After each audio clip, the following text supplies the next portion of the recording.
Breaking news, nitong Miyerkules lang, pinaulanan ng militanteng grupo na Hezbollah ang Israel ng daan-daang mga raket papunta sa northern part of Israel. Ang naturang pag-atake ng Hezbollah sa Israel ay isinagawa matapos lamang ang ilang oras na airstrike ng Israel na kung saan pumatay ito ng senior commander ng Hezbollah. Ang pagkamatay ng naturang senior commander ng Hezbollah ay ang pinakamataas na ranking member of the group na namatay mula nang magkabakbakan ng Israel at Hamas mga 8 buwan na ang nakakalipas.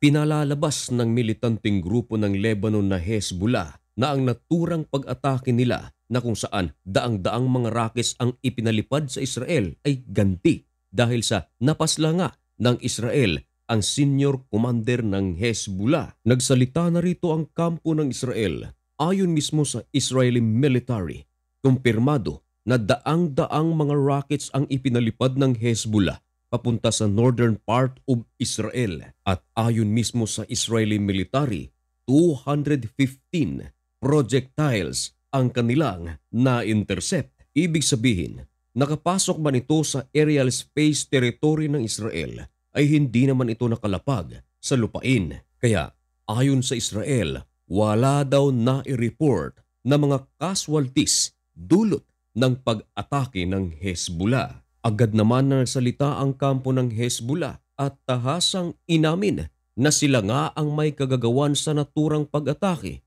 gamit ang missiles at rockets sa 2 military bases ng Israel at nangako na palalakihin ang kanilang ginagawang pag-atake sa Israel bilang ganti nga dahil sa pinuno ng Hezbollah na napaslang ng Israel na si Talib Sami Abdullah. Nagluluksa ngayon ang Hezbollah dahil sa pagkamatay ng kanilang senior commander na ito. Mula nang magkabakbakan ang Israel at Hamas, itinuturing ng Hezbollah na si Talib Sami Abdullah ang pinaka-importanting Hezbollah officials na napatay ng Israel. Kung narinig nyo na ang balita noong mga nakaraang buwan, isa rin sa mga importanteng leader ng Hezbollah na napaslang ng Israel ay si Wissam Tawil. Subalit, ayon sa mga report, ang pinaka-importanteng Hezbollah official ay si Talib Sami Abdullah. Mismo ang Hezbollah ang nagpaliwanag kung paano napatay ng Israeli military si Talib Sami Abdullah. Ayon sa Hezbollah, nagsagawa ng airstrike ang mga warplanes ng Israel sa loob mismo ng Lebanon. At ngayon, ayon sa Hezbollah, they will intensify their attacks to Israel. At dagdag pa ng Hezbollah, mahihinto lamang ito kung meron ng truce ang Israel at Gaza. At sa naturang pag-atake ng Hezbollah, nababahala ang presidente ng Estados Unidos. Nababahala si Joe Biden na baka lumala pa ang gyera sa Middle East sa pagitan ng Israel at ng Hezbollah. Kasabay na ring pinangangambahan ni Joe Biden ang pinag-uusapang ceasefire sa pagitan ng Israel at ng Gaza. Baka ito ay maudlot pa. Kasalukuyan pa kasing pinag-aaralan ng Qatar, Egypt at United States of America ang mga proposal sa pagitan ng Israel at ng Hamas. Meron na kasing naunang proposals na kung saan isinusumite ng United States of America at binabak-apa naman ng Qatar at Egypt na kung saan sumang-ayon na rito ang kampo ng Hamas. Kasama sa mga proposals ang total ceasefire.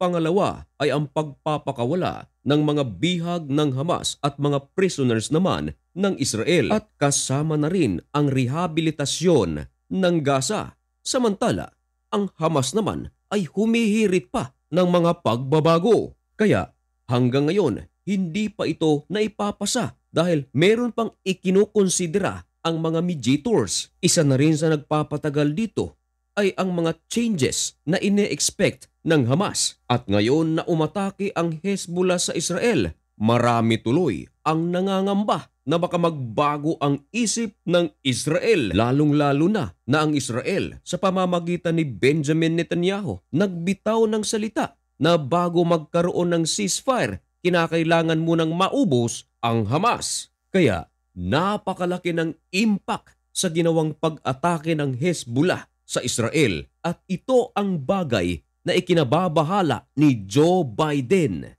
Samantala, daan-daan naman ang dumalo sa funeral ng Hezbollah military commander na napaslang na si Talib Sami Abdullah. Ang dumalo, mga supporters at activists. Mula na magkagera ang Israel at Hamas, October 8 nang unang umatake ang Hezbollah at mula noon hanggang ngayon umaabot na sa mga 300 na mga miyembro ng Hezbollah ang napaslang ng Israel at 2 sa mga matataas na commanders nito ang napaslang rin. Ayon sa report, si Talib Sami ay napaslang sa kanyang building na tinitirhan sa Lebanon at ito ay pinuntirya ng Israel at ang layo ng lugar na ito ay nasa mga 20 kilometers mula sa border ng Israel at Lebanon. At pagkatapos ng naturang airstrike, inanunsyo mismo ng Hezbollah na napaslang ang kanilang senior commander